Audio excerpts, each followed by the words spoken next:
Saya nggak tahu siapa yang ngirim, tiba-tiba saya di sana.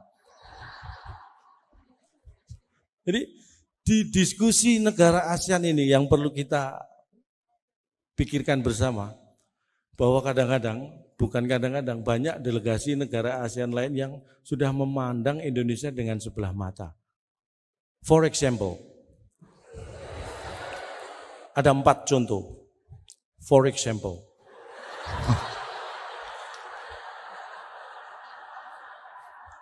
Padahal berarti bahasa Inggris saya sebenarnya nggak benar-benar amat gitu ya. Sebagai contoh, ketika diskusi, tiba-tiba ada wakil dari delegasi Malaysia.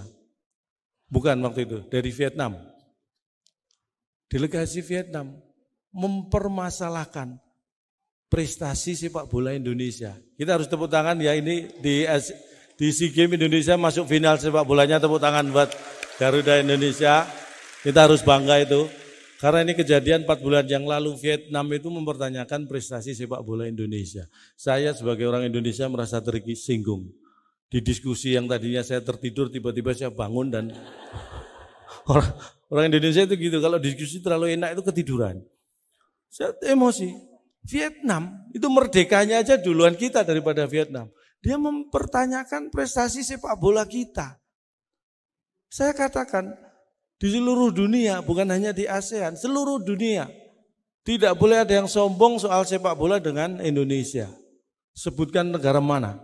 Brasil, 5 kali juara dunia. Silakan. Jerman 4 kali, boleh, nggak ada yang larang. Prancis 3 kali, silakan. Tapi Brasil pernah kalah dari Jerman. Jerman juga pernah kalah dari Prancis. Prancis sering kalah dari Brasil. 3 juara dunia hebat pernah saling mengalahkan. Tapi dari 3 juara dunia belum satu pun bisa mengalahkan timnas Indonesia. Berarti yang paling hebat siapa? Timnas Indonesia. Kita pertahankan, jangan pernah mau bertanding dengan mereka. Karena itulah satu-satunya cara supaya kita tidak terkalahkan. Ini adalah cara-cara optimis dengan metode minimalis. Ya, loh iya kan? Di Indonesia, ingat beberapa tahun yang lalu sepak bola dibekukan oleh pemerintah, ya kan? Di Indonesia. Berarti kita punya teknologi luar biasa, punya kulkas segede lapangan bola. Negara lain nggak ada yang bisa membekukan sepak bola. Indonesia bisa. Wow, Indonesia gitu loh. Saya jawab seperti itu. Orang Vietnam diem, nggak bisa bantah. Karena saya ngomongnya bahasa Indonesia, dia kan nggak tahu mau ngomong apa dia. Yang penting dia nggak males, saya sudah bangga ya kan. Baru duduk belum 5 menit, delegasi Malaysia ikut-ikutan. Oke, Anda boleh bangga dengan sepak bola, tapi ingat, mungkin bapak-bapak yang tahu, mungkin adik-adik perlu membaca juga. Cari informasi sebanyak-banyaknya, sering googling di Yahoo biar informasi kita. Ini mahasiswa sekolah vokasi kok gaptek nggak pernah googling di Yahoo? Googling di mana? Google. Berarti kalau di Yahoo Anda yahing gitu. Saya kalau mau googling, saya masuk yahoo.com dulu, baru saya ketik google.com. Ini lebih cepat karena apa? Google nyarinya dibantuin sama Yahoo. Jadi lebih cepat ketemu informasinya. Coba cara seperti itu. Jadi masuk yahoo.com dulu baru ketik google.com, atau sebaliknya masuk google.com baru ketik yahoo.com. Itu lebih cepat menghabiskan kuota gitu. Nih, saya katakan Malaysia mengatakan begini.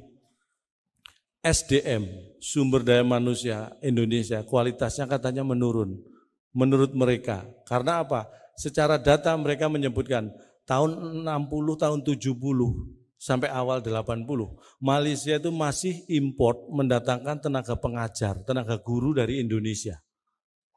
Tapi tahun 90-an, tahun 2000-an yang didatangkan asisten rumah tangga.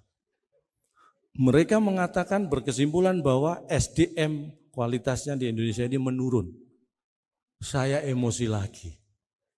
Data tidak bisa dibantah, memang betul. Dulu yang mereka import guru, sekarang mungkin banyak asisten rumah tangga. Tetapi bukan kesimpulannya kualitas SDM orang Indonesia yang turun. Tetapi apa? Selera orang Malaysia yang turun. Dulu sukanya guru, sekarang sukanya pembantu. SDM kita tetap hebat. Selera mereka yang turun. Kok yang disalahkan SDM kita? Mikir. Makanya banggalah menjadi warga Indonesia. Banggalah menjadi bagian dari negara Republik Indonesia yang luar biasa ini. Saya tidak sendirian, karena saya juga membawa salah seorang pemain orkestra. Ini teman saya ini walaupun sederhana, tapi pemusik.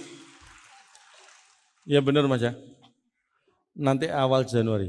Ya, awal Januari 2020, Mas Tato teman saya ini namanya. Orangnya sederhana, tapi nanti awal tahun akan dikirim mewakili Indonesia ke Spanyol. Ke Madrid. Ke Madrid, Spanyol. Kita doakan menang karena mau diadu dengan Banteng di sana, Pak. Mas Tato teman saya ini namanya. Orangnya sederhana, tapi nanti awal tahun akan dikirim mewakili Indonesia ke Spanyol. Ke Madrid. Ke Madrid, Spanyol. Kita doakan menang karena mau diadu dengan Banteng di sana, Pak. Wah, calon dong bikin malu. Nyanyi. Oh, nyanyi. Makanya saya hadir di UGM ini karena beliau Pak Rektor.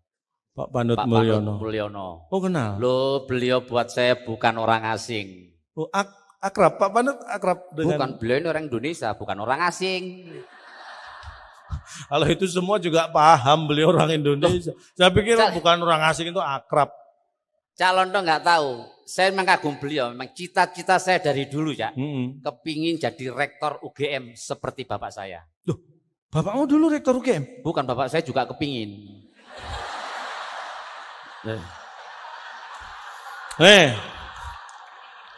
Ini logika umum ya. Kalau ada orang ngomong saya punya cita-cita kepingin jadi rektor UGM seperti bapak saya. Ya. Itu biasanya yang berbicara seperti itu bapaknya dulu rektor UGM gitu kan ya. Bukan. Jadi saya, cuma sama-sama pengen. Sama-sama pengen, saya kepingin, bapak saya juga kepingin gitu. Jadi samanya di pengennya itu. Iya. Berarti satu keluarga kamu nggak ada yang tercapai cita-citanya ya. Loh, makanya saya kagum beliau ini Pak Panut Mulyono. Walaupun nggak kesampaian, anak saya yang pertama saya kasih nama Panut Mulyono. Wah, setidak-tidaknya. Iya, setidak-tidaknya menular lah. Ya. Iya. Cita-cita tercapai. Senang juga dong kamu. Saya senang, istri saya marah.